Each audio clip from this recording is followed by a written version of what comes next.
Deck maintenance is something that's very, very important. Otherwise, what you're going to have is nothing but deterioration of wood. Wood has got to be coated, it's got to be covered, it's got to be protected. In fact, look at this railing here.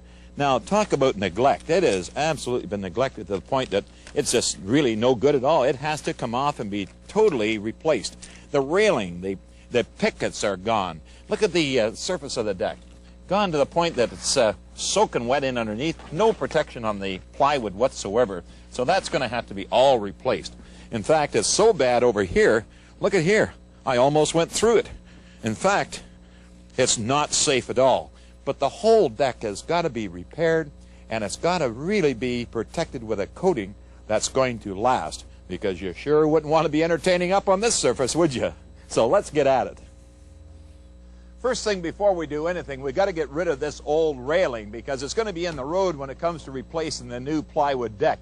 But you know, one of the things you want to take into consideration are those visitors that come by while you're doing the project. So always have available, you can pick it up at your building supply store, some caution tape that you can tie off the walkway, or at least in this case the stairs, up onto the deck. That way you're not going to have any visitors that could possibly hurt themselves by falling off. If you don't have tape, use any colored ribbon, or possibly in a red or a yellow shirt. Working alone in a project like this, it's best to work with a fair quantity of railing at a time to take off. Now what I'm going to do, I'm going to take the top rail off. That way it's going to allow me to take bottom rail and top rail with the actual pickets already in place. That way I can carry them on down a lot easier. Now you'll notice what I've done here. I've cut away the railing, but I've left the upper post supporting the railing. That way it gives me something to secure the staircase for up and down as far as holding onto, as well as to tie the caution tape onto, because they're not necessarily required to come out at this time.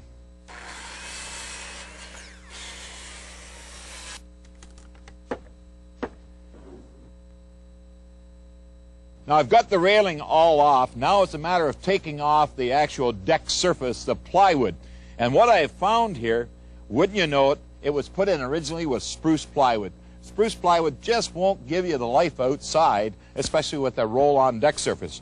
So stripping it off is not only going to eliminate this happening, or you just can't patch this sort of thing, it's badly deteriorated, but taking it off in small pieces, you can work alone and certainly be safe. So let me show you how to take it off in small pieces. That way we'll get at the new deck surface.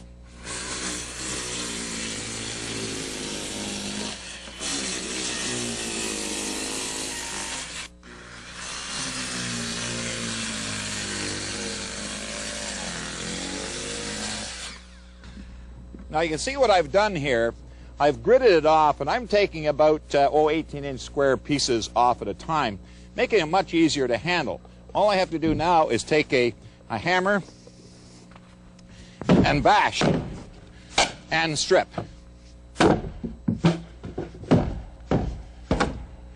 That way it's a lot easier to handle, you can work alone, it's safer, and also a lot easier to dispose of.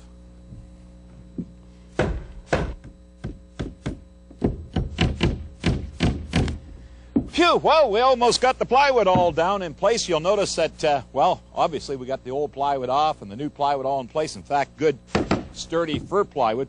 And you might wonder why on earth I'm putting the screws, or at least setting them, with the hammer. Well, the reason why that is, that way I can put lots of them into place and then proceed with the drill and put the plywood nice and tight to the joist. That way we can now sit back and relax a little bit while the homeowner decides what surface is going to go on the deck.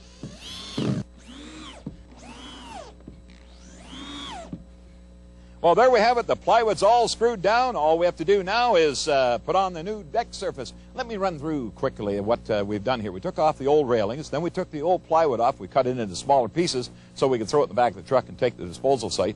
Then we took good quality fir plywood, good sound plywood. That way it's going to give us a good deck surface.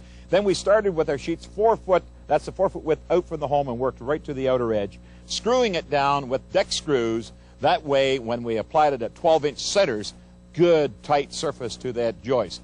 Now all we have to do is wait for the homeowner to decide what they're going to put on for a finish. You're going to have to stay tuned to see what that's going to be, and we'll have a finished deck that we can entertain on.